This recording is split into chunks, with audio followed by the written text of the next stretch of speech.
SYBA या वर्गातील सर्व विद्यार्थ्यांचं मी पुन्हा एकदा स्वागत करतो। आपण जनरल पेपर सेकंड म्हणजे G2 या पेपरचा राष्ट्रवाद या प्रकरणाचा आपण आढावा घेत आहोत। राष्ट्रवाद या प्रकरणामध्ये आपण राष्ट्र म्हणजे काय, राष्ट्रक, राष्ट्रराज्य, राष्ट्र आणि राष्ट्रवाद या संकल्पनांचा सविस्तर आढावा घेतलेला होता। तर आपल्या या सर्व आढाव्यातून एक गोष्ट स्पष्ट होती की राष्ट्रवाद ही एक प्रकारची आधुनिक कल्पना आहे, संकल्पना आहे। ही एक भावनिक आणि मानसिक अशी संकल्पना आहे। समाजामध्ये लोकांमध्ये समान वंश, समान धर्म या आधारावरती एकतेची भावना निर्माण होते, तेव्हा त्यास राष्ट्रवाद भावना निर्माण झाली असं म्हटलं जातं। आजच्या या वेब सिरीज मध्ये आपण राष्ट्रवादाच्या इतरही काही व्याख्या अभ्यासणार आहोत। ज्या मागच्या लेक्चरला आपण राष्ट्रवादाची एक दोन व्याख्या अभ्यासल्या, मग आजच्या लेक्चरला आपण राष्ट्रवादाची अर्थ, स्वरूप आणि राष्ट्रवादाच्या व्याख्या अभ्यासणार आहोत। तर राष्ट्रवाद हा इतिहासाच्या विशिष्ट अवस्थेतील राजकीय, आर्थिक, सामाजिक घटकांचा परिणाम आहे। निश्चित स्वरूपाच्या क्षेत्रात राहणाऱ्या, समान भाषा बोलणाऱ्या, राष्ट्राच्या भावना व्यक्त करणारे साहित्य असणाऱ्या, समान रूढी आणि परंपरांनी प्रभावित झालेल्या लोकांची भावनात्मक अथवा मानसिक अवस्था म्हणजे राष्ट्रवाद आहे। राष्ट्रीय भावनेने भारलेला लोकसमूह आपले स्वतंत्र राजकीय अस्तित्व अपेक्षित करतो। याबरोबरच राष्ट्रवाद स्वदेशासाठी प्रेम व विदेशाविषयी जागरूकता निर्माण करतो। जे स्वदेशाविषयी लोकांच्या मनामध्ये एक प्रेमाची भावना निर्माण करण्याचं काम राष्ट्रवाद ही संकल्पना करत असते। म्हणजे आधुनिक काळामध्ये ज्या वेगवेगळ्या वेगाने या घटना घडत गेल्या, ज्या काही वेगवेगळ्या चळवळी झाल्या राष्ट्रवादासाठी, जे वैचारिक मंथन झाले, त्याचा परिणाम म्हणजे राष्ट्रवादाचा एक भक्कम पाया निर्माण झालेला आहे। त्यामुळे युरोपामध्ये सरंजामशाही व्यवस्थेचा अस्त झाला। अनियंत्रित जी काही राजसत्ता होती युरोप खंडामध्ये, या अनियंत्रित राजसत्तेचा उदय झालेला होता। व्यापारी क्रांती, औद्योगिक क्रांती, सांस्कृतिक अस्मिता, जागृती, राष्ट्रीय शिक्षण या घटकांमुळे राष्ट्रवाद संपूर्ण युरोप खंडामध्ये सर्वदूर पसरलेला होता। 19व्या शतकात अमेरिका खंडामध्येही त्या राष्ट्रवादाचा प्रभाव हा आढळून आलेला होता। युरोपीय राज्यांच्या आशिया, आफ्रिका आणि लॅटिन अमेरिका खंडातील वसाहतीमध्ये सुद्धा राष्ट्रवादी चळवळी निर्माण झालेल्या होत्या। या दुसऱ्या महायुद्धानंतर जी काही स्वातंत्र्याची जी काही भावना निर्माण झालेली होती आशिया आणि आफ्रिका खंडातील लोकांमध्ये, तर ह्या स्वातंत्र्याच्या भावनेमागे राष्ट्रवाद ही एक भावना यांच्यामध्ये निर्माण झाली असल्यामुळेच या राष्ट्रीय भावनेने हा समुदाय भारावून गेलेला होता। म्हणून राष्ट्रवादाची जी भावना अतिशय महत्त्वपूर्ण आहे।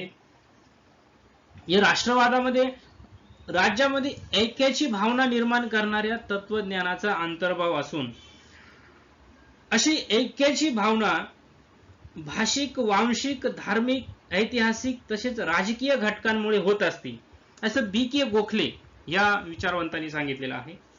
यानंतर राष्ट्रातील बहुसंख्य लोकांच्या मनात झिरपणारी आणि सर्वांच्याच मनात असल्याचा दावा करणारी भावना किंवा मनाची स्थिती म्हणजे राष्ट्रवाद होय, अशी ही व्याख्या प्रोफेसर हॅन्स कोहेन यांनी केलेली आहे। त्यानंतर राष्ट्रकाचे रूपांतर राजकीय घटकात करणारी व लोकांच्या मूलभूत हक्कांना वैशिष्ट्यपूर्ण स्थान मिळवून देणारी ऐतिहासिक प्रक्रिया म्हणजे राष्ट्रवाद होय। यानंतर आल्फ्रेड डी ग्राझिया या अभ्यासकांनी एक व्याख्या केलेली आहे. राष्ट्रवादामध्ये स्वदेशाबद्दलचे प्रेम आणि परकीयांबद्दलची शासंकता या दोहोंचे एकत्रीकरण झालेले असते. म्हणजे स्वदेशाबद्दल ज्यावेळेस व्यक्तींना प्रेम निर्माण होते, आपुलकी निर्माण होते, त्याचबरोबर इतर लोकांविषयी किंवा इतर राष्ट्राविषयी, इतर देशाविषयी थोडीशी शासंकतेचं स्वरूप मनामध्ये निर्माण होत असतो, त्यावेळेस त्याला राष्ट्रवाद असे म्हटलं जातं. म्हणजे राष्ट्रवाद म्हणजेच सामान्यतः एकाच प्रदेशात राहणारे, एकाच वंशाचे, एकच भाषा असणारे, समान इतिहास, समान परंपरा, एकच धर्म, तसेच समान हितसंबंध, समान राजकीय संघटन आणि त्यातून देशासाठी व्यक्त होणारी देशप्रेमाबरोबर राष्ट्रीय एकात्मतेची आणि आध्यात्मिकतेची भावना म्हणजे राष्ट्रवाद होय, अशी व्याख्या गिलख्रिस्ट या अभ्यासकांनी केली. सगळ्यात महत्वाची ही व्याख्या म्हणता येईल की एका समान प्रदेशामध्ये लोक राहतात, ते एका वंशाचे आहे, त्यांची भाषा समान आहे, त्यांचा समान इतिहास त्यांना लाभलेला आहे, समान परंपरा आहेत, रूढी परंपरा, धार्मिक रूढी परंपरा असतील, सामाजिक चालीरीती असतील तर त्या समान स्वरूपाचा आहे, त्यांचा धर्मही समान आहे किंवा एकच आहे, तसेच हितसंबंधही समानच आहे त्या लोकांचे, समान राजकीय संघटन आहे, जी काही राजकीय व्यवस्था निर्माण झालेली आहे ते सुद्धा समान आहे. याबद्दल बरोबरच त्यांच्यामध्ये एक प्रेमाची, परस्परांबद्दल प्रेमाची आणि आपुलकीची भावना निर्माण झाली की हा माझ्या समाजाचा आहे किंवा मी ज्या समूहात राहतो त्याचाच तो एक भाग आहे. जसं ह्या समूहामध्ये माझं अस्तित्व म्हणजे त्या व्यक्तीचं अस्तित्व जितकं महत्वाचं आहे, तितकंच ह्याही व्यक्तीचं अस्तित्व अनन्यसाधारण आहे किंवा महत्वाचं आहे, असं एकतेची भावना, आपुलकीची भावना इतरांविषयी सुद्धा निर्माण होत असते, तर त्याला राष्ट्रवाद असं म्हटलं जातं. तर ह्या ज्या काही व्याख्या आपण बघितल्या, ह्या व्याख्यांवरून असं लक्षात येतं की राष्ट्रवादाची निर्मिती ही व्यक्तीतील समान मूल्यांच्या भावनेतून होत असते. म्हणजे सर्व व्यक्तींमध्ये जेव्हा ही समान मूल्य किंवा समान भावना व्यक्त होत असते, तेव्हा ही राष्ट्रवादाची भावना निर्माण होते. मग समान भावना काय निर्माण झाली आहे? इतिहास असेल, रूढी परंपरा असेल, भाषा आहे, बरोबर आहे की नाही? भाषा ही समान आहे, वंश त्यांचा समान आहे. ह्या समानतेच्या भावनेतूनच या राष्ट्रवादी भावनेचा विकास झालेला असतो. त्यांच्यातील मूल्य ही समान असल्यामुळे त्यांच्यामध्ये एकमेकांविषयी प्रेमाची, आपलेपणाची भावना निर्माण होत असते. असेच प्रेम व्यक्ती जेव्हा आपल्या राष्ट्राविषयी व्यक्त करते आणि त्या प्रेमातून देशासाठी त्याग तसेच बलिदान करावयास सिद्ध होते, ती भावना म्हणजे राष्ट्रवादी भावना होय. जॉन एच रेंडॉल्फ याबाबत म्हणतात की राष्ट्रवाद ही एकमेव अशी भावना आहे की जिच्यासाठी असंख्य लोक आत्मसमर्पण करावयास सिद्ध होतात.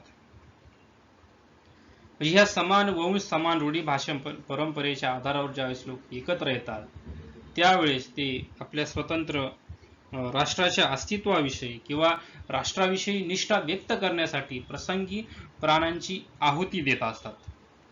आपण भारताच्या स्वातंत्र्य चळवळीचा आढावा घेतलेला आहे, तुम्हाला माहितीच आहे, इतिहासामध्ये तुम्ही त्याचा अभ्यास केलेलाच आहे. यामध्ये या स्वातंत्र्य चळवळीमध्ये जे काही क्रांतिकारक असतील, जे काही देशभक्त असतील किंवा इतरही स्वातंत्र्य लढ्यासाठी प्रेरणा देणारे किंवा स्वातंत्र्य लढ्यामध्ये उडी घेतलेले जे काही लोक आहेत, महात्मा गांधी असतील, भगतसिंग असतील, चंद्रशेखर आझाद असतील, लोकमान्य टिळक असतील, ही जी काही सर्व मंडळी असतील, म्हणजे जहाल असतील किंवा मवाळ असतील, ही सर्व राष्ट्रवादी या भावनेने भारावून गेलेले होते. ह्या राष्ट्रवादाच्या भावनेमुळे ही व्यक्ती किंवा हे समुदाय, हे सगळे कार्यकर्ते, संपूर्ण जनता ही ब्रिटिश सत्तेच्या विरोधामध्ये लढली. मग यामध्ये काही लोकांनी प्रसंगी प्राणाची आहुती दिलेली आहे. त्यामुळे भगतसिंग असेल, राजगुरू असेल, सुखदेव आहेत, यांनी हसत हसत ते फासावर गेलेले आहे. तर राष्ट्रवाद, आपल्या राष्ट्राविषयी असलेलं निस्सीम प्रेम हे यांच्या ठायी होतं. त्यामुळेच ते प्रसंगी प्राण सुद्धा देण्यास तयार होते. इतकी मोठी मानसिक आणि आत्मीयता या आपल्या राष्ट्राविषयी ज्यावेळेस निर्माण होते, तेव्हा खऱ्या अर्थाने ती राष्ट्रवादी भावना, खऱ्या ही भावना तिथं असते. तर या राष्ट्रवादाचा अर्थ आणि स्वरूप आपण बघणार आहोत. तर राष्ट्रवादाने प्रेरित झालेला प्रत्येक व्यक्ती हा राष्ट्रीय लोकसमूह आपले स्वतंत्र राजकीय अस्तित्व अपेक्षित करत असतो.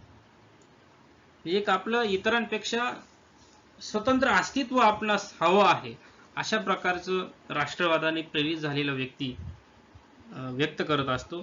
त्याबरोबरच लोकजीवनामध्ये धर्मास जसे श्रद्धापूर्वक स्थान असते, तसे राष्ट्रीय जीवनामध्ये सुद्धा राष्ट्रवादास स्थान आहे. धर्मासाठी ज्याप्रमाणे व्यक्ती त्याग करतात, त्याचप्रमाणे राष्ट्रासाठी सुद्धा व्यक्ती त्याग किंवा प्रसंगी आत्मबलिदानही करतात. हे आपण मगाशी तुम्हाला सांगितलेलंच आहे. म्हणजे राष्ट्रवाद ही आजच्या युगाची आकर्षक तत्वप्रणाली बनलेली आहे. यामुळेच राष्ट्रीय ऐक्य, शिस्त, सामर्थ्य, संपन्नता यांचा पुरस्कार ती करत असते. त्याचा स्वीकार समाज घटक आनंदाने करत असतो. म्हणजे प्रसंगी आत्मबलिदानासाठीही कुठलाही विचार न करता, आपण जीवित राहू किंवा नाहू याचा कुठलाही विचार न करता, राष्ट्रासाठी, आपल्या समुदायासाठी, समाजासाठी त्या व्यक्ती प्रसंगी प्राणांचं आहुती देतात. अशा प्रकारची भावना व्यक्तींच्या मनामध्ये निर्माण होते, तेव्हा ती राष्ट्रवादाची भावना. मग राष्ट्रवादी भावना निर्माण होण्यासाठी आत्मबलिदानच केलं पाहिजे असंही नाही. म्हणजे आत्मबलिदान न करता इतर मार्गाने सुद्धा आपण राष्ट्रनिष्ठा व्यक्त करत असतो. म्हणजे आत्मबलिदान करणाऱ्या व्यक्तीच राष्ट्रवादी असतात, उरलेल्या व्यक्ती ह्या राष्ट्रवादी नसतात असं अजिबात नाही. पण प्रसंगी तशी इच्छाशक्ती बाळगणं किंवा ही प्रत्येक ज्या व्यक्तीच्या मनामध्ये अशी राष्ट्रवादी भावना निर्माण झालेली असते, ती व्यक्ती तिथपर्यंत किंवा तशी इच्छा बाळगलेली असते, प्रसंगी आत्मसमर्पण करण्याची वेळ आली तरी सुद्धा आपण तयार आहोत, अशा प्रकारची भावना त्या व्यक्तींच्या मनामध्ये निर्माण झालेली असते. तेव्हा ती राष्ट्रवादी समुदाय असा असतो. मग हा जो काही समुदाय आहे, राष्ट्रवादाचा जो काही समाज निर्माण झाले 18व्या-19व्या शतकात, किंवा राष्ट्रवादी ही संकल्पना निर्माण झालेली आहे, तर त्याला काही कारणे आहे. का निर्माण झाली? की धर्मयुद्ध झालेलं आहे, ज्ञानाचे पुनर्जीवन, धर्म सुधारणा, प्रबोधन या घटकांमुळे मध्ययुगीन सरंजामशाही व्यवस्था लोप पावली. त्याची जागा अनियंत्रित व केंद्रित राजकीय सत्ता असलेल्या राजसत्तांनी घेतली. या राजसत्तेच्या भावनेतूनच किंवा राज्यनिष्ठेच्या भावनेतूनच जनतेच्या मनात राज्यनिष्ठा आणि देशप्रेम निर्माण झाले आणि राष्ट्रवादाच्या उदयाची सर्वांगीण अनुकूल पार्श्वभूमी त्यावेळेस निर्माण झालेली आहे. त्याबरोबरच राष्ट्रसंघ, संयुक्त राष्ट्रसंघ यासारख्या आंतरराष्ट्रीय संस्थांनी सुद्धा राष्ट्रवाद व स्वतंत्र राष्ट्रराज्याचा आग्रह धरलेला होता. त्यामुळे राष्ट्रवादाला जागतिक मान्यता मिळाली. त्याबरोबर स्वातंत्र्य चळवळीमधील राष्ट्रीय नेत्यांची कार्य, त्यांचे विचार यांच्या प्रभावाचा परिणाम सुद्धा राष्ट्रवाद लोकप्रिय होण्यामध्ये झालेला आहे. यामध्ये भारतामध्ये समजा महात्मा गांधी असेल, पंडित नेहरू असतील, इजिप्तमध्ये नासेर असेल, इंडोनेशियामधील सुकार्नो असतील, आफ्रिकेतील केनांटा असतील, मंडेला असेल, यांनी त्या राष्ट्रांमध्ये राष्ट्रवादी भावना ही रुजवलेली होती. तर अशा पद्धतीने आपण या सिरीजमध्ये राष्ट्रवादाची व्याख्या, अर्थ आणि स्वरूप अभ्यासलं. त्याचा विकास कशा पद्धतीने झाला त्याचाही थोडक्यात आपण आढावा घेतलेला आहोत. यापुढील लेक्चरमध्ये आपण राष्ट्रवादाचे घटक कोणते आहे या संदर्भात आढावा घेऊया. तोपर्यंत इथेच थांबूया. धन्यवाद.